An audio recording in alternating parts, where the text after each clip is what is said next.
કવિતા તેજસ્વી મારા વિષયનું નામ છે બાળ સંસ્કાર કેન્દ્રની તાલીમ અને અભ્યાસ.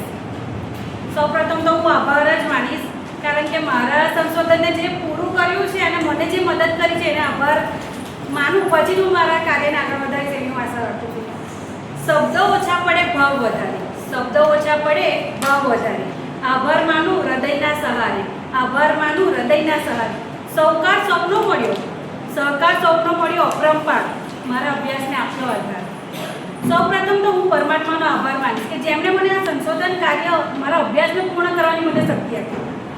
હું મારા માર્ગદર્શક શ્રી ડાયરેક્ટર ડૉક્ટર ભગુભાઈ આઈ પ્રજાપતિ, ડૉક્ટર જયંતભાઈ શાહ, નિવૃત્ત પ્રાધ્યાપક બીએડ કોલેજ ખરોડનો હું દિલથી આભાર માનું છું કે જરૂર પડે ત્યાં મને માર્ગદર્શન અને પ્રોત્સાહન પૂરું પાડ્યું છે. હું બાળ સંસ્કાર કેન્દ્રના સંચાલકો અને શિક્ષિકા બહેનોનો પણ વિશેષ આભાર માનીશ કે જેમણે મને પૂરતી માહિતી, તેમના કિંમતી સમયને અનુરૂપ મને પૂરતી માહિતી અને અનુભવ મારી સાથે વ્યક્ત કર્યા છે અને મારા અભ્યાસને પૂર્ણ બનાવ્યો છે. બાળ સંસ્કાર કેન્દ્રમાં આવતા બાળકો અને તેમના માતા પિતા કે જેમણે મને વિશેષ માહિતી આપી છે, પ્રશ્નો અને ઇન્ટરવ્યૂ દરમિયાન એટલો સહકાર આપ્યો છે કે મને પણ એમને પ્રશ્નો પૂછવાનો ખૂબ આનંદ આવ્યો છે. અંતમાં હું મારા પરિવારનો પણ વિશેષ આભાર માનીશ કે જેમણે મને જ્યાં જરૂર લાગી તે મને પ્રોત્સાહન પૂરું પાડ્યું છે કે ના, આ કરશે તો હજુ સારું કરશે, આ કરશે તો હજુ સારું કરશે. એટલે હું મારા પરિવારનો પણ આભાર માનું છું અને આપ સર્વના સાથ અને સહકાર વિના આ સંશોધન કાર્ય સંભવ ન હતા. આભાર, આભાર, આભાર. મારો વિષય છે બાળ સંસ્કાર કેન્દ્ર. એટલે બાળ સંસ્કાર કેન્દ્ર એટલે બાળ પ્લસ સંસ્કાર. એટલે સંસ્કાર શબ્દ આવે એટલે સંસ્કારોનું સિંચન, જ્યાં સંસ્કારોનો ભંડાર ભરેલો છે એ બાળ સંસ્કાર કેન્દ્ર, એવું હું માનું છું. જો કે ઘરમાં, શાળામાં, ગમે ત્યાં સંસ્કારો તો બાળકોને મળતા જ હોય. બાળકોને નહીં, આપણને પણ એવું લાગે કે તમે મંદિરોમાં જાઓ કે કોઈ પણ એવી સભામાં જાઓ, સંસ્થામાં જાઓ, સંસ્કારોનું સિંચન હોય જ છે. તો વધારે સમય ના લેતો હું પ્રસ્તાવના તરફ જઈશ, મારા વિષય તરફ આગળ વધીશ.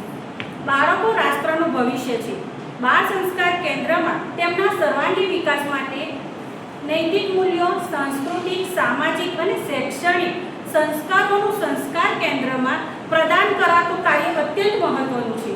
બાળ સંસ્કાર કેન્દ્રમાં બાળકોને શિસ્ત, સ્વચ્છતા, સહકાર અને સામાજિક મૂલ્યો, રાષ્ટ્રીયતા, પરંપરા અને આધ્યાત્મિકતા અંગેનું પ્રાયોગિક રીતે શિક્ષણ આપવામાં આવે છે.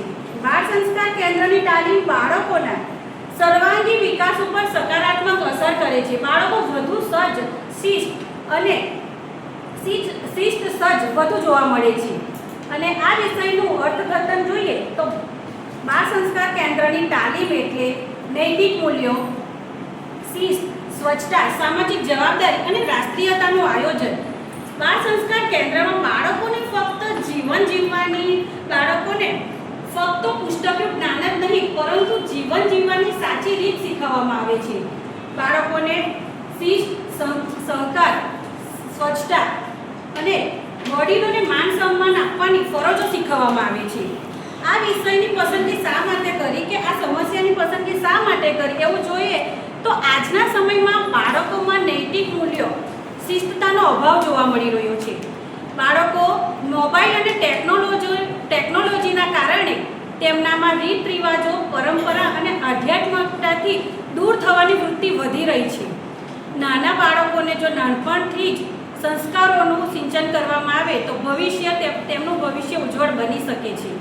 અને સમાજમાં જો સારા નાગરિકો ઘડવા હોય તો સંસ્કાર કેન્દ્રનું સ્થાન શું છે, કેટલી અસરકારકતા છે તે આપણે જોવી પડશે.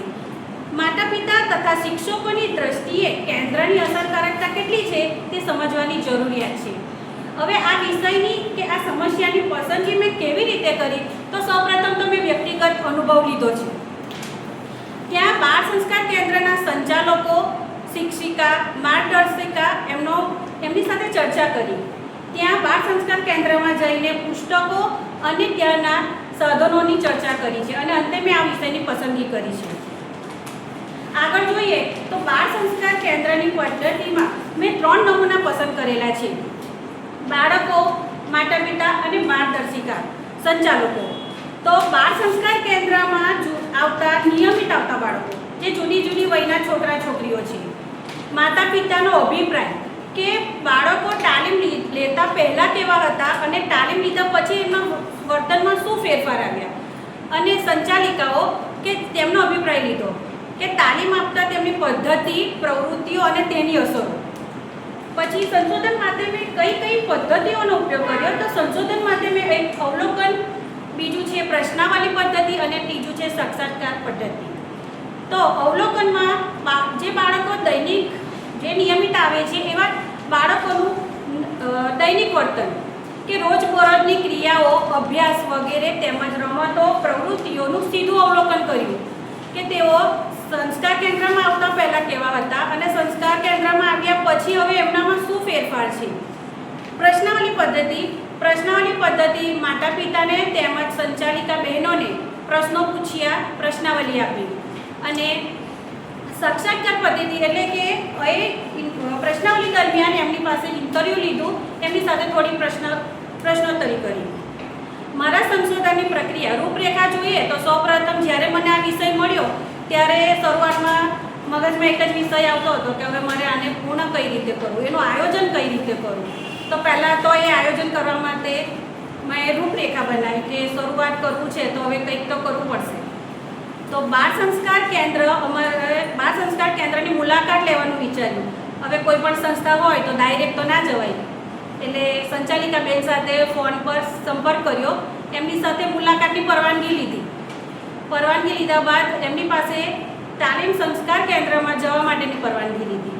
આ સંસ્કાર કેન્દ્ર અઠવાડિયામાં એક જ દિવસ ચાલે છે, એટલે નેક્સ્ટ શનિવારે હું ત્યાં ગઈ 13/9/25. ત્યાં ગઈ અને ત્યાં ઉપયોગી પુસ્તકો, સાધનો બધાની ચર્ચા કરી. ત્યાં બાળકો અને જે નિયમિત માતા પિતા પણ આવે છે એમની સાથે થોડી ચર્ચા કરી. અને આ દરમિયાન તેમની સાથે ઇન્ટરવ્યૂ લીધા, પ્રશ્નાવલી આપી અને મારા આ સંશોધન કાર્યને પૂર્ણ કર્યું છે.